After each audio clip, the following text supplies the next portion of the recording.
Me dead. What was I talking about?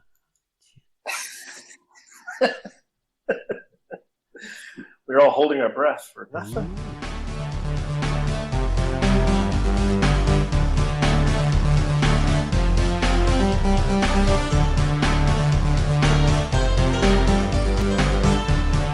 Hello, welcome to the Quackcast. This is Quackcast number 598. I'm Ozone Ocean, and with me is Baines and Tanserine. Hello. Hello. Hello. Hello. So this week we're talking about the idea of two-dimensional characters with less than a third dimension and more than a single dimension. Two-dimensional characters. Because this was a topic that the Gammy, I think the person's name is? Yes, Geeky Gammy brought up in the forums about this idea. You know, what makes a character two-dimensional? Maybe one person thinks that a character is two-dimensional, maybe someone else thinks that they're not. So it can be something that's like up for discussion. Maybe there's not a solid definition of two-dimensional. So that's what we're going to talk about. What makes a character two-dimensional for me might not actually be what makes a character two-dimensional for you. But before we get into that, we have to bring up that damned featured comic that Quackcast has given me a bit of a blurb to this week. Thank you very as she does for her featured comics. So this week it's Hawk and Flo, Ice Cream Truck of Doom, Part 1. Which is nice. A very long title. So, Tanserine. I mean, not Tanserine, you never do features. Quackcast. Take it away, Quack. Hello, this is Quackcast, and the feature I've selected for this week is Hawk and Flo Ice Cream Truck of Doom, Part 1, by Hawk and Flo Adventures, and it is rated E for everyone. Hawk and Flo are two adventurous, legendary heroes who take the safety of others seriously while taking their own safety less seriously. They're team-sized doubles when denim-clad Lacey Ulmer and the last space wizard join the group. Hawk and Flo begin an undertaking of hungry hamburgers, rooms filled with broken soft-serve machines, a ball pit, a towering creature made out of soft-serve, an ominous ice cream truck, mysterious doorways, portals, references to dystopian literature, villains, and dinner invitations. If Hawk and Flo say, "You'll be okay," you will be okay. The comic pages are drawn in full color. The comic stories are organized in a series of short vignettes. The art uses bright, vivid colors for the backgrounds. Follow along in this strange new world and read Hawk and Flo Ice Cream Truck of Doom, Part 1, by Hawk and Flo Adventures, rated E. And that was Quackcast with Hawk and Flo Ice Cream Truck of Doom Part 1. Okay, so now we're going to be talking about Gumwallis's featured music. This week, Gumwallis has given us a theme to Scorned. By Dame Helsing. Indeed, Dame Helsing is the author of the comic called Scorned. So Gumwallis gave us this bit of music, and in his own words, he went for a Sex in the City meets the underworld kind of vibe. I would say it's a cheeky salsa rhythm that drives you to shake and dance, which then takes a terrifying leap into a gothic baroque circus of doom. That pretty much describes the music. So take it away, Gumwallis, with the theme to Scorned.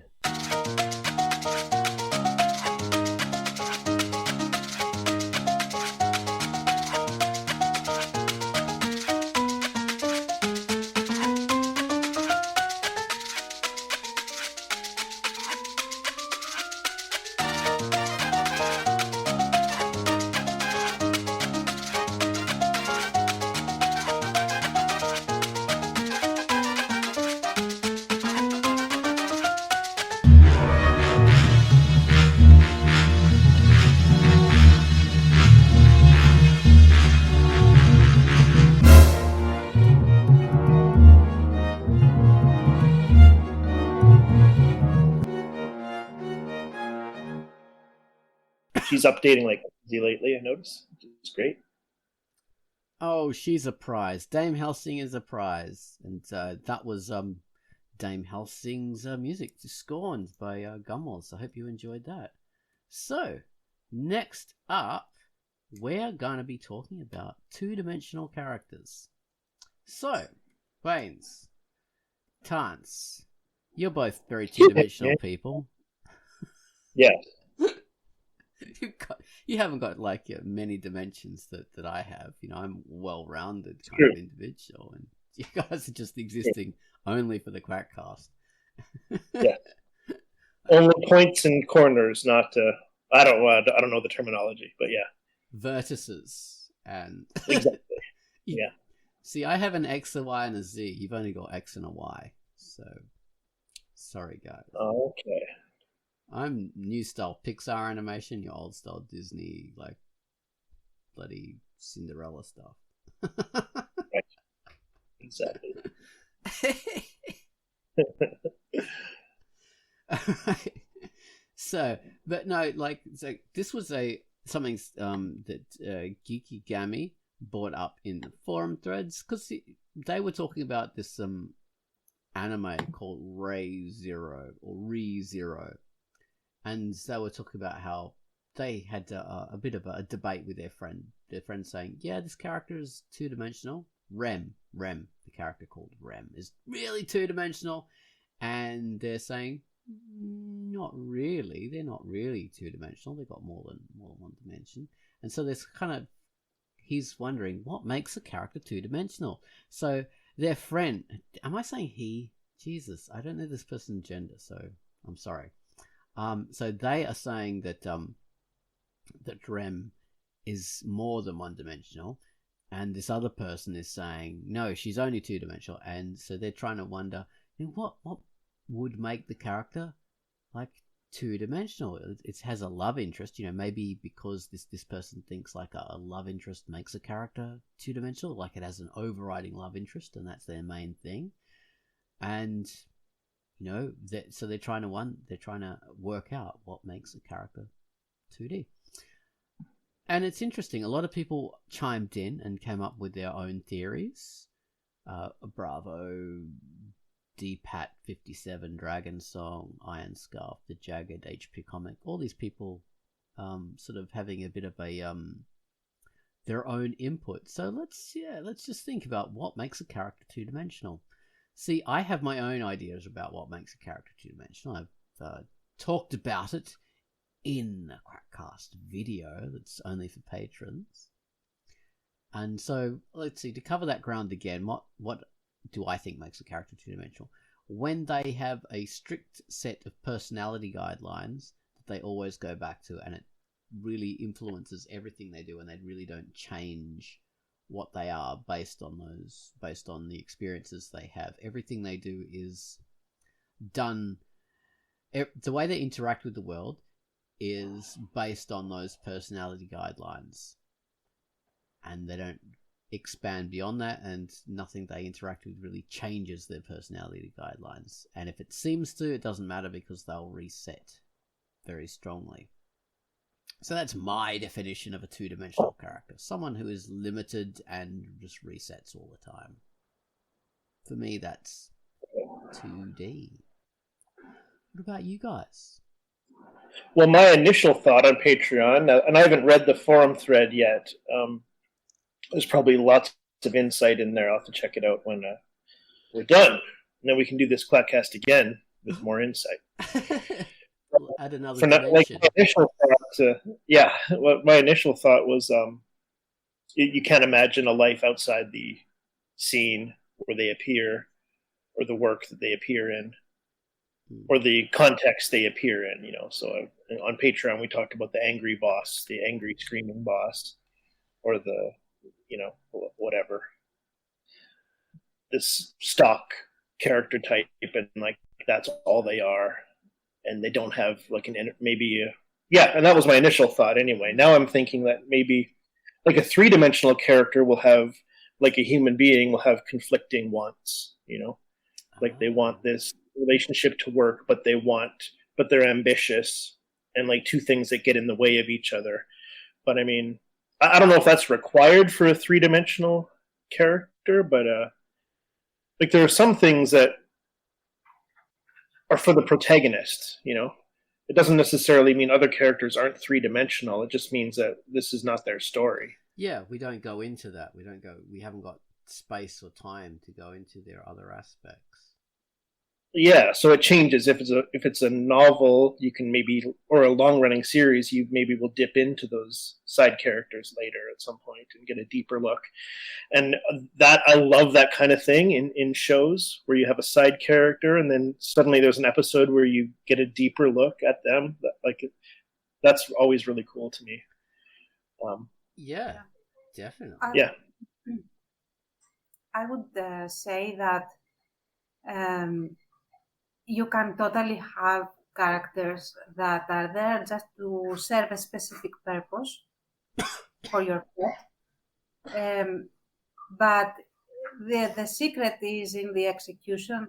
So as Bain said, if you can get the audience to feel that these are people we meet tangentially, but they have their own life, their own world that sort of overlaps with whatever the main character is doing, the main character's life, then you don't have a two-dimensional character. And the way to do that is to give this character, like drop hints, as you would in real life, that this person has their own story that they star in, if you like.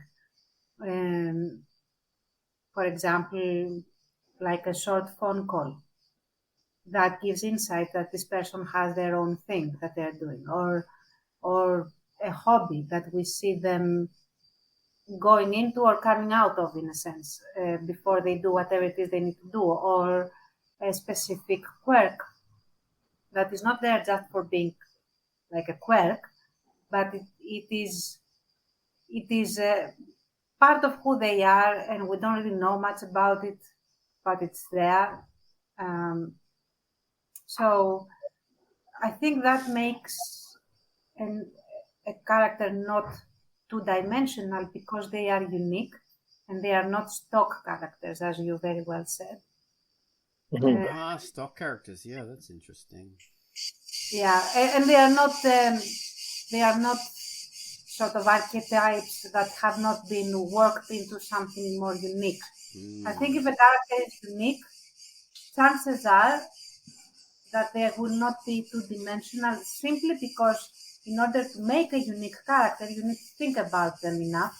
And even if you just glimpse this character for a very short while, so you really don't see them very much, it still gets this feeling very much like world building. When you have the world and you have built like 2,000 years of history of this world, and you just see it for a month, it still feels very much alive and lived in.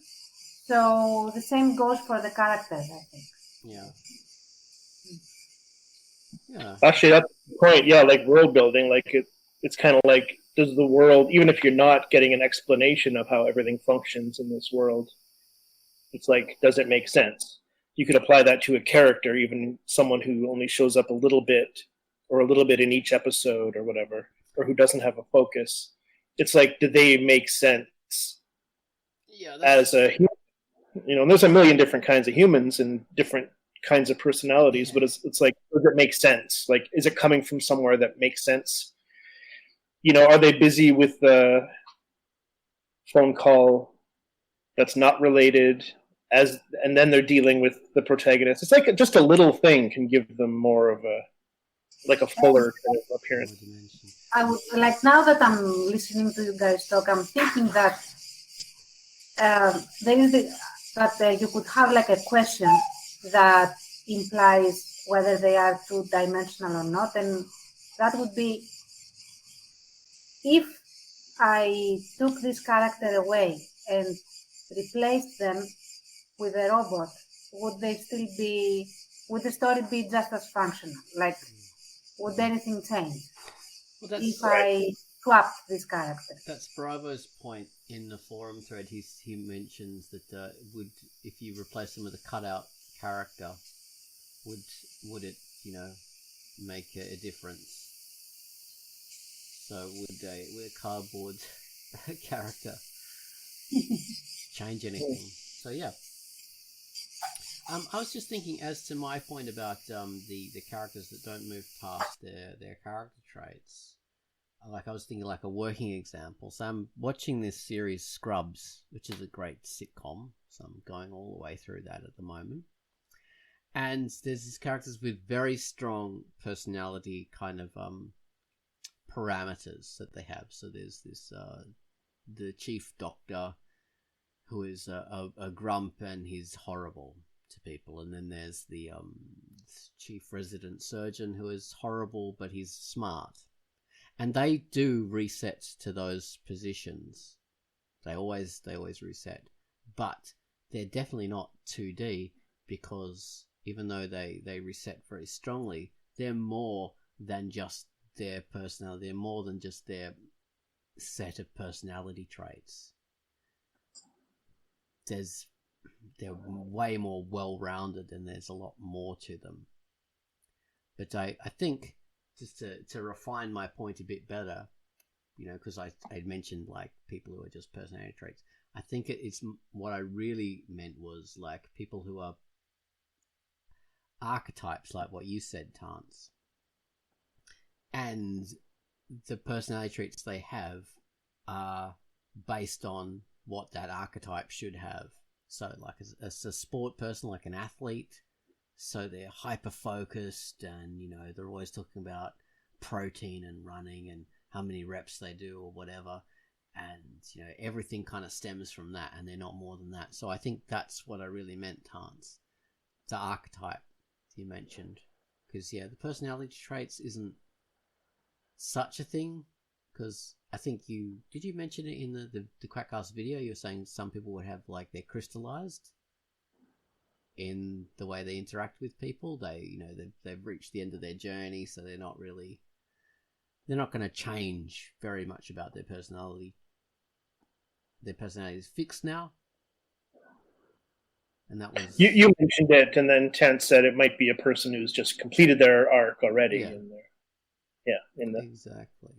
the story. So an archetype that doesn't go beyond the archetype. There. That's better. Thank you for that, Dan. So let's because we really work by thinking of what the two-dimensional character isn't, but let's try to say what they are. So, like in my book, a two-dimensional character is definitely like super archetypical, going through the moves of certain things without the creator having put in the work to explain why they do what they do, or sort of build up a personality that would explain this. Or even worse, it is a patchwork of traits that are just thrown into a character blender willy-nilly. And then you have this weird schizoid thing that sort of has traits that don't make sense. Like, for example, you have this amazing, excellent swordsman that is the best of the best of the best, and bets even the masters of the craft, or the top tier guy. And this top tier guy also happens to be extremely superfluous and irresponsible. What I mean by irresponsible is that they have absolutely no focus or discipline in anything, including their swordmanship. So it doesn't make sense. No. You could have a person that is completely responsible in everything else except the swordsmanship that happens. But you cannot have someone that is such an excellent excellent like agent of their craft, whatever it is, and then they don't do the work, and they don't have the talent, and they don't have the traits that would go with that. Yeah. So the Right. traits have to make sense. Yeah. They have to fit. You don't have to be cliche about what traits you give the person. You just have to give them traits that actually do mesh together. Yeah. Exactly. Like I'm watching now, and this is again an example, a good example, not an example of a character that is not two-dimensional and has conflicting traits. So there is this wizard guy who is supposed to be the one. And because everyone is afraid of him actually being the one, he had been blocked from his magic, was not taught anything, yada, yada, yada, you know. So you have this really lazy person that has been spoiled to disgusting levels and is completely unskilled in everything. And then this person has to sort of catch up to everybody else when the plot starts. So the thing is that they do advance, but as they advance, they have to put in the work.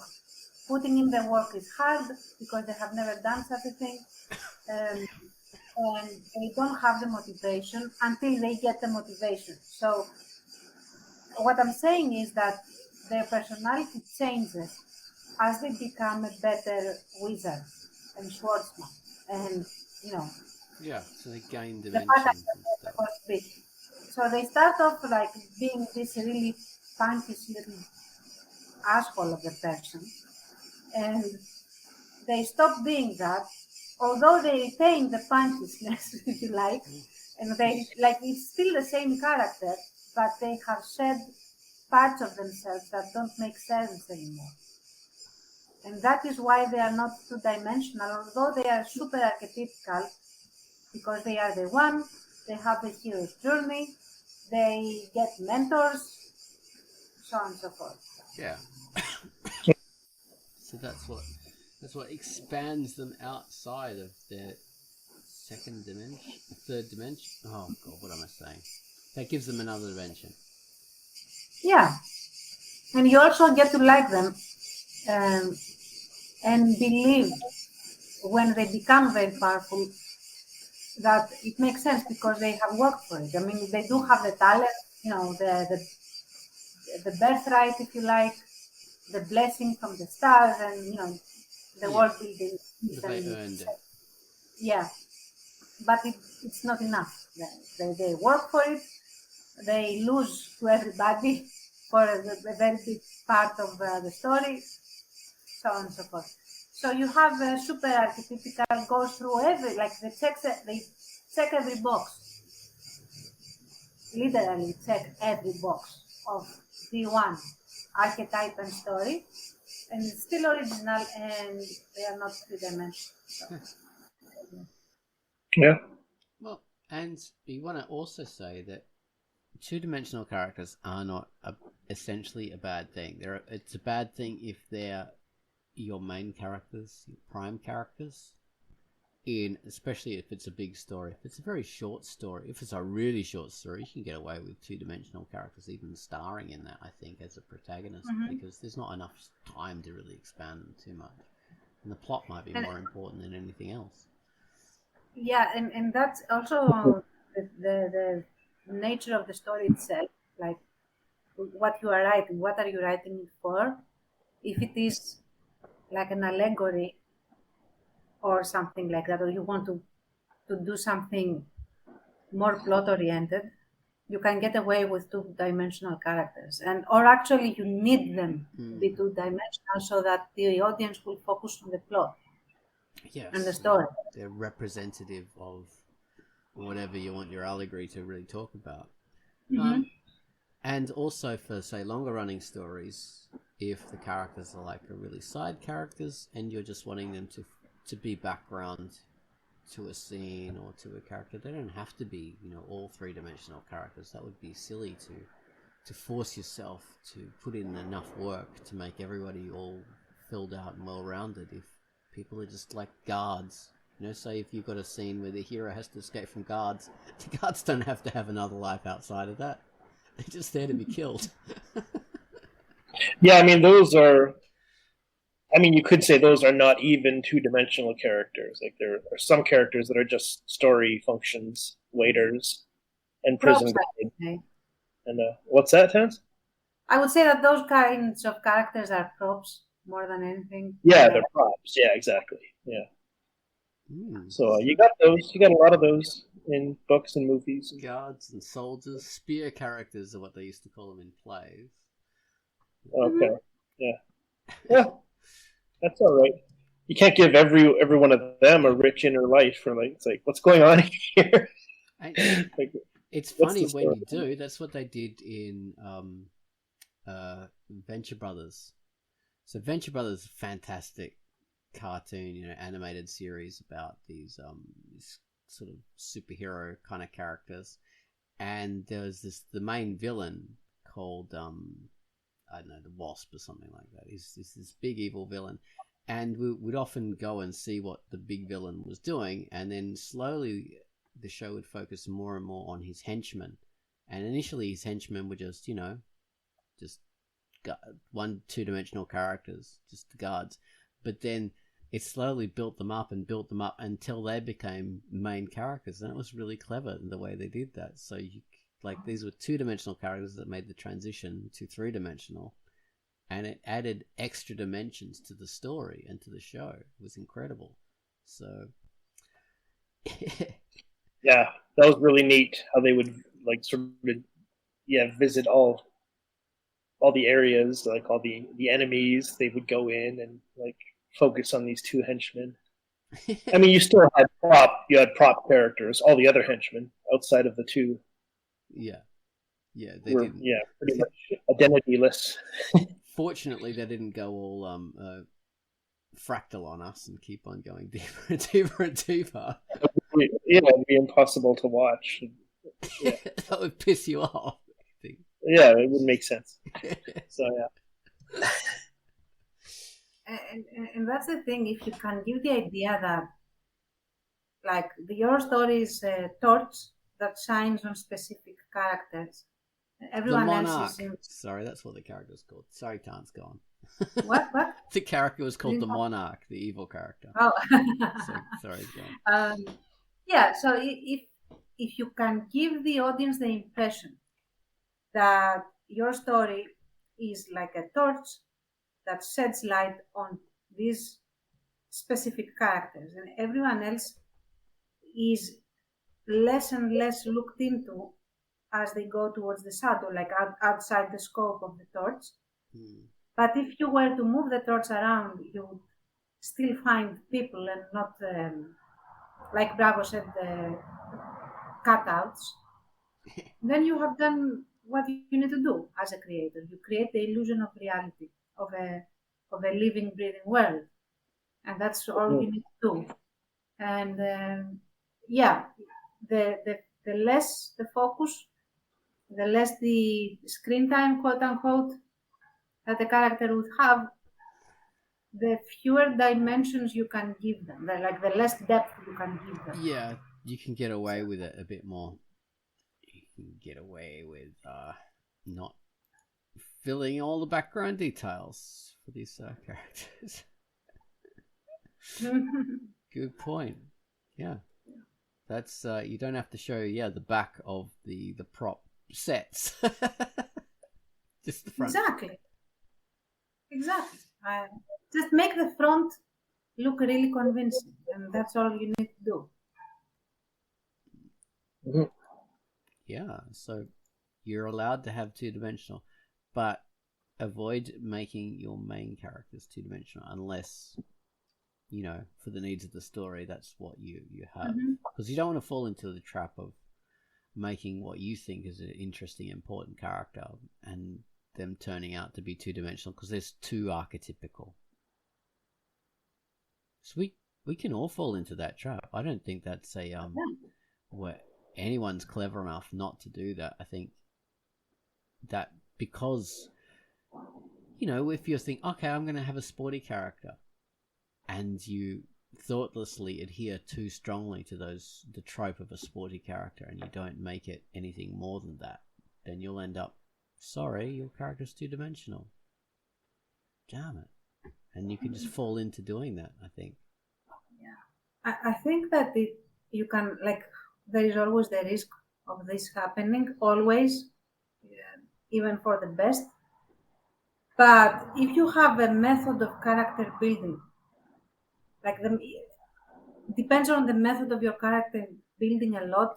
There are certain methods of doing it that will protect you by default from making a two-dimensional character. Like you would have to be to put effort into making them two-dimensional.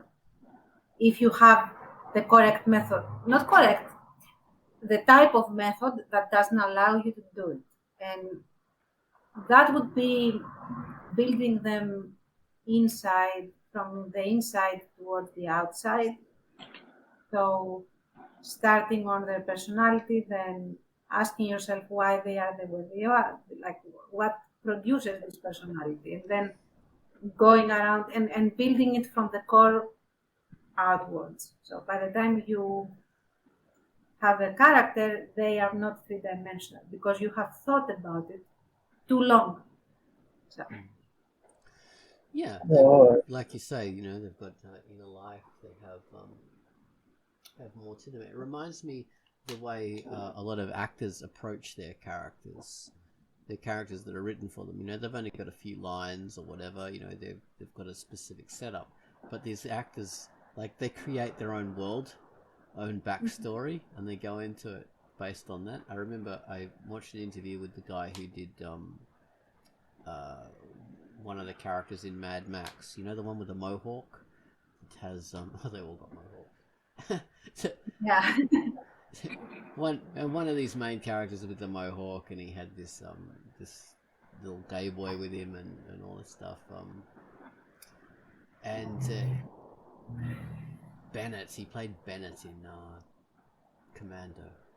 Anyway, so he talked about his character. He said, yeah, I think of my character as being someone who was, used to be in control, used to be like a headmaster almost, and had his world ripped away from him. And he's with this guy that he's taking around with him, not because it's his lover, it's because he sees him as being beautiful and he wants to protect him because he's the one beautiful, perfect thing in this whole messed up world, and he wants to keep him pure. And so he had a whole big kind of rationale for the character that's quite outside of what you saw on the screen. You don't see any of that on the on-screen version, but he had it there, and that was his, rationale for the character being like he is and existing the way he did and doing what he did in the movie. So that was rather interesting, and that didn't really enlighten what the audience viewed, but that helped him play the character. So it helped him portray it in a way that was rounded to the audience or engaging. Yeah. So yeah, that makes a difference. Yeah, makes it feel more real, and like you said, even if the audience doesn't know that stuff literally, it's gives a kind of a texture to the eyes or whatever. It's also fun. I mean, a two-dimensional character is boring for the author as well, I think. Now that we are talking about it, I remember when I was making this scene where I have a lot of partisans gathered around this one guy that reads the bones to tell the future or whether they're going to win or not. And I remember that. I have to have more than I didn't want to have my standard cast, except Fotis and one of the generals. So I had to create a bunch of other partisans for this scene. And that was really fun for me because as I was drawing them, I was thinking of, okay, this guy comes from there and he does this and that's why he is so invested in bone reading and this guy is very superstitious and he like underneath all his layers of different clothes he has like a piece of a sacred cross and he has like what do you call these little blue beads that ward off the evil eye? Oh yeah. I don't know if they got a name. No, I don't remember. Anyway, an evil eye bead and stuff like that.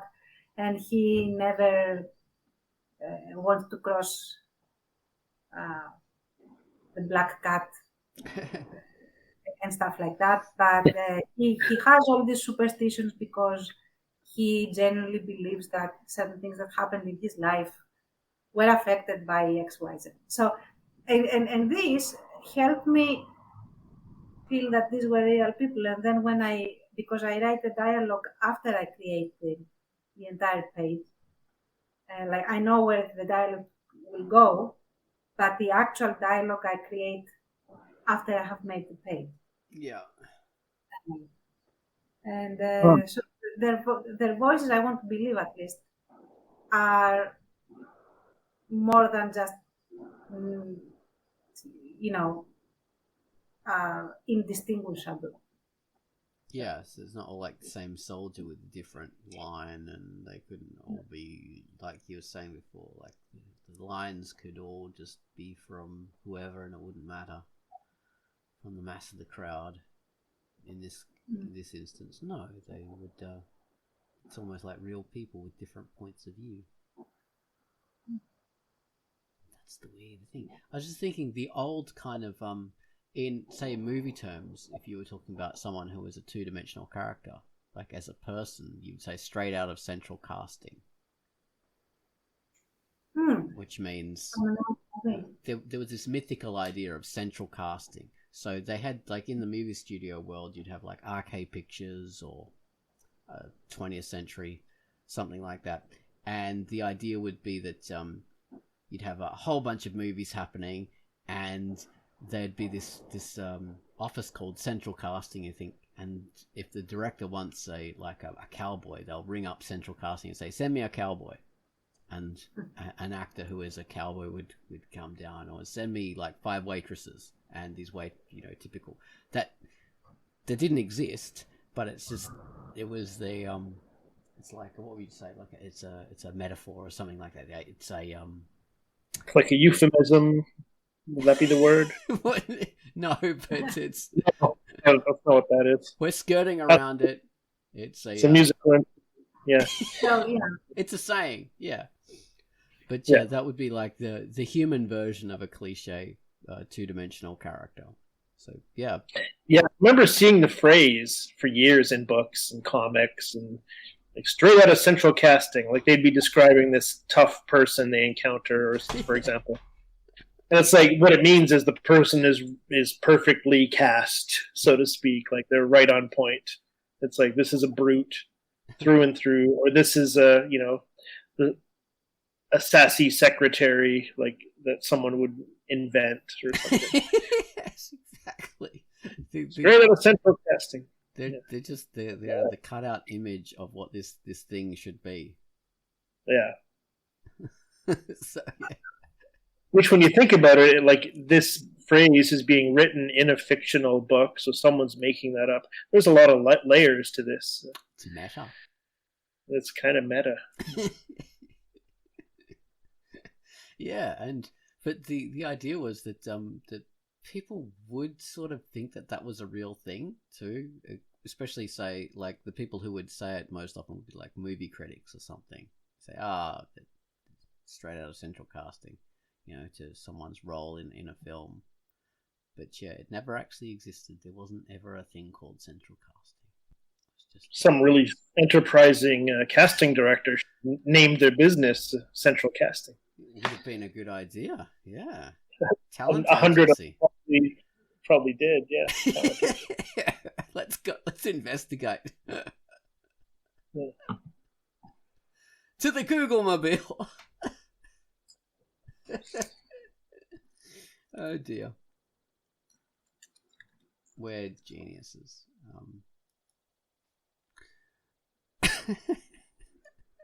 I just derailed. Yeah, there is a company called. There is? There is a company with that. Oh yeah, of course. Come on. Come on. How could there not be?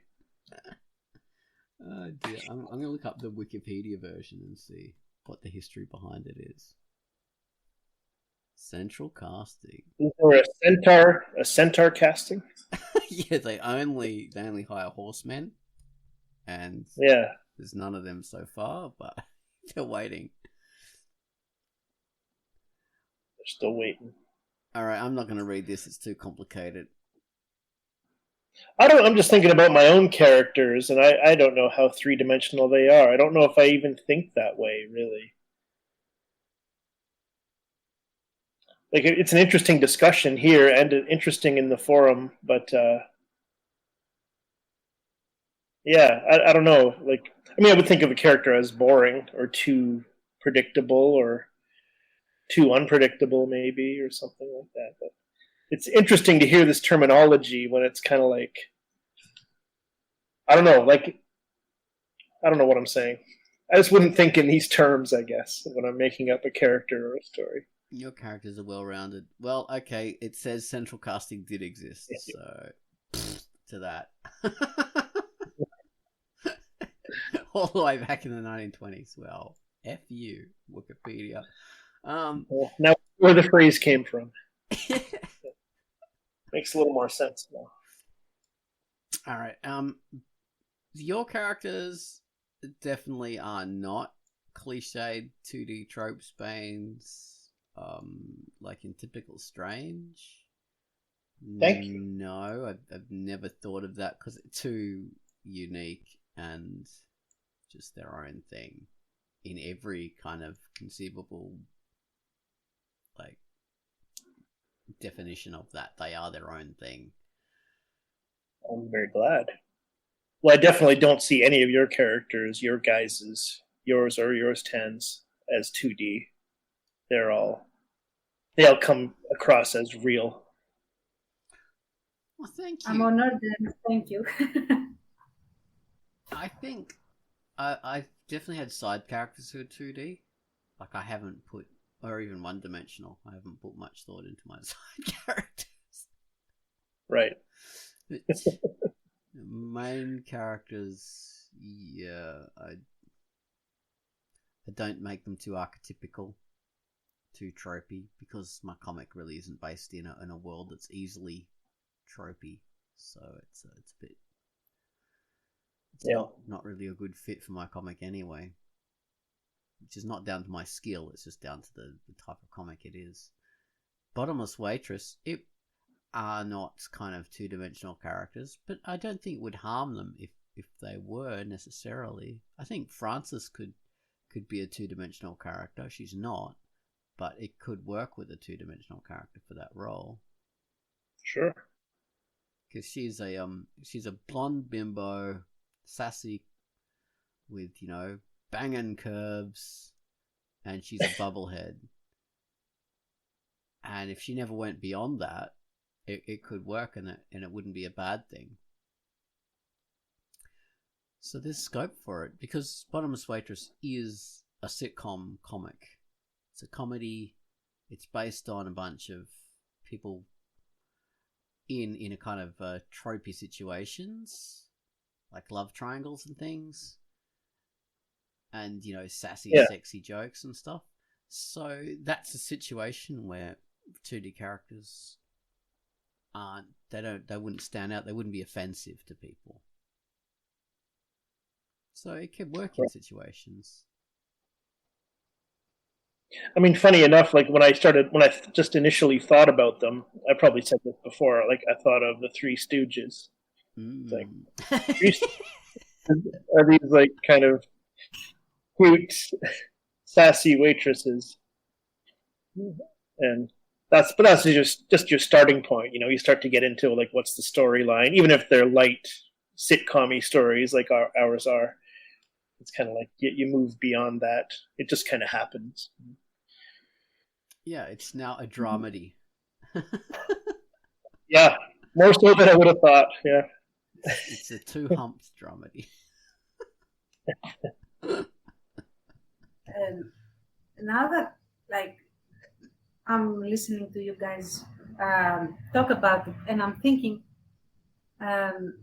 you could totally have a two-dimensional character be your main character, and people wouldn't complain if it was an adventure / kids story in a sense. Sure. Why am I saying this? Because I was thinking, because you said, what you were thinking about when you created typical trains.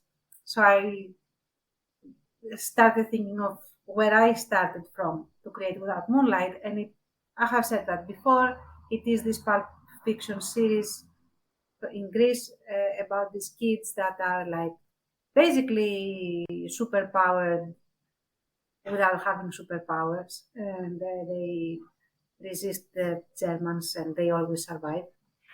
But the idea behind this is that the main three characters are more or less one note.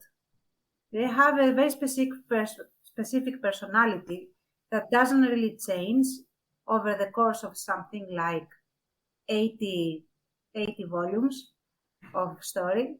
I mean, you do have towards the end these changes that you do have some development and but it's not really that significant. But nobody cares because the point is not to see them develop. You expect that, okay, this is the character, and I want them to see them solve stories and beat the bad guys, and that's all I'm interested in. So, yeah, I don't know. The nature of the story is such that you don't mind. Actually, you want to rely on the fact that these are these characters that do these things and will make these choices rather than not, I guess. So that works. Yeah. I was actually that brings up an interesting point. The other day I watched this Disney film, a Pixar film, Lightyear. So Lightyear is like a okay, so if anyone's ever watched Toy Story, there's the character called Buzz Lightyear in that. So he's a toy based on an astronaut. And so this Pixar movie called Lightyear, the conceit in there is that so this little boy, Tommy or whatever he is, he had these toys and he picked his Buzz Lightyear toy because it was based on his favorite film, and his favorite film was Lightyear. So this film that's just come out is meant to be the film that he enjoyed as a kid. So that was who the toy was made of, so that's the conceit. But when you watch the film, unfortunately, I think it's really let down by the fact that the main character is not two-dimensional. He has far too many dimensions for that kind of story. He does not. It's a good story in its own right, and it's entertaining and fun, and I like that. It's a fun film, but the conceit is incorrect because you watch it and you think this isn't a movie that a little kid would enjoy. This is not like a space hero movie that a kid would enjoy. The character has far too much depth, far too much to the story. So yeah, that really felt wrong in a lot of ways because the character seems to be an archetypal, standard heroic figure, but he isn't. It has far too much depth, far too much nuance. So it doesn't work. So whoever wrote it, I don't think they had much real kind of thought or real skill. Like they thought they did, and they did write a good movie, but it's not the movie that the conceit should be about. And it takes a particular kind of skill to be able to do that, to be able to write a proper adventure hero story and to get it right, which this wasn't. Yeah, and I mean, who knows what might have happened there? There might have been a lot of, like, maybe that was how it's being sold and that was the vision, but maybe there's not a singular vision behind the movie. Like, some producers wanted to do something else. Whereas, I mean, you explain it very well, and I haven't seen the movie. I don't think it's for me. I'm an angry old man. Straight out of central casting. Straight out of central casting, yeah, exactly. But yeah, I mean, maybe it was intended to be that or whatever, but it got away from them somehow for whatever reason. Yeah. But yeah, that's well put. I mean, it's already a little bit of a tricky premise. Like, this is the movie that inspired the toy in Toy Story. Yeah. But then they weren't true to that kind of somewhat complicated premise. Exactly, very much so. Which you could have got a really good movie out of that if you had done that. I think it would have been really cool. Instead, they just gave us Pixar movie in space. You know, typical character growing and changing based on. It would be a license to be a little bit pulpy and a little bit corny and cheesy. And precisely, yes. Silliness would have been really fun, actually. Yeah, probably would have been an awesome new change, you know, new direction for Pixar to fully give themselves license. You could have that. Yeah. You could have even had some, like, on purposely.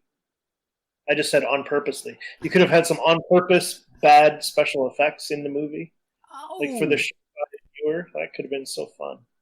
Exactly, yeah, because if you're doing this based on that kind of premise, so you don't have to be so like a stickler to sci-fi rules either. You can go, they're light speed for these, like inverting the polarity, all that kind of bullshit as well as, you know, obviously bad special effects, which is a kind of cool kind of aesthetic trait.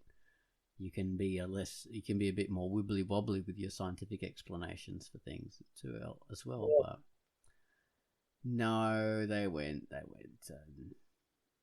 turned it, I don't know, into Onward or, you know, whatever other Pixar movie and just did a sci-fi version of a Pixar movie, which is not a good choice. It didn't make it notable. It's tough now with the model, like the way these movies are made, like the corporate products, like, written by writers, obviously, but it's like sort of commandeered by these teams, and it's not necessarily about like having this creative idea and following it through. Exactly, and different themes work for different things. So yeah, it's 3D isn't always the way you have to go. Make things more 2D if they fit the story. It can work better. Not because you're writing a story. You're not showing the whole world. You're not showing a real version of reality. So do what fits the needs of your project. I think that's what we always come down to in these Quackcasts. You know, we sort of approach an idea thinking, this is good, this is bad. And then we sort of come away with the idea of, hang on, nothing's good or bad. It's just whatever fits for the thing you're doing. Which is good advice. You know, like our Quackcast about leadership, we didn't come down to the point of view saying, this is a good leader. These are the good traits of a good leader. You must always do it this way. We sort of came down to, and these are the traits of a bad leader. So if you want to make a bad leader, do this. Because bad leaders are just as entertaining as good leaders. There's ways of using these things. Yeah. So people, do make your 2D characters and be proud of them and use them in the right way if they fit the project. It works. Or you can start off with 2D characters and then give them an extra dimension later on. You don't have to have them fully formed when you begin. They can grow. Especially if you're working on a webcomic. And you don't have like an end point in mind. You could grow this over years if you want and slowly add more and more dimensions. You could start off with the most two-dimensional character ever. What really annoys me are these creators who go, yeah, I want to create this and I want to create that, but I don't know, and they ask people's opinions a million times, and it takes them 5 years to eventually come up with something, and it has to be perfect from the beginning. And you think, it's a webcomic, just do it. Work Sounds it like out as you go. Been reading my blog.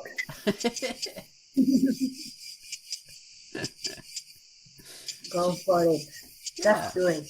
You gotta jump in and start paddling in the waters of webcomics. Yeah. Besides, every character starts off two-dimensional because you just get to meet them.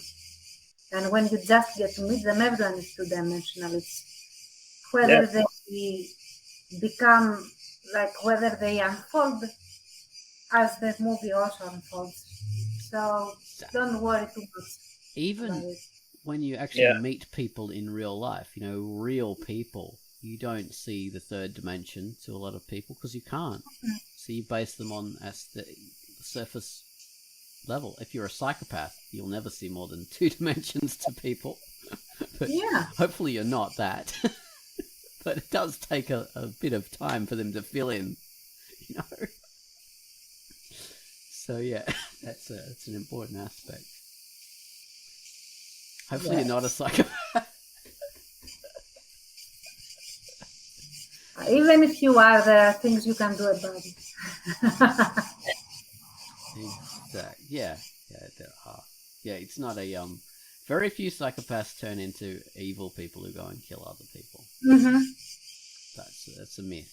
It's like the old idea of schizophrenics all being crazy and killing people. It does happen, but it's not a. It would be. You'd make a very two-dimensional schizophrenic character if they did. Yeah. Anyway. It's been a cool Quackcast. I like it. Yeah. The cicadas also like it. Sorry about them. They're giving your sound. They're giving your soundscape a bit of a what are those movies, like a slasher kind of theme? Yeah. But if they stop, that's where we are going to have the first kill. Yes, exactly. And it will be Baines or me, because they never kill the only woman in the cast. So. or they go for her first. Then. But there has to be a woman left in the end. So. If Pitface was here, sure, but you got plot armor, Tance. Yay. Yeah. It's already killed off Pit, so there we are. Unless I am the psychopath. Oh, damn it. Jeez. See how the character becomes 3D all of a sudden. Exactly. There we are. There you go. All right. Bye-bye, people. On that note, Tance is going to kill Baines and I in the Quack Castle. And... No! Oh, don't stop! Ah! See y'all.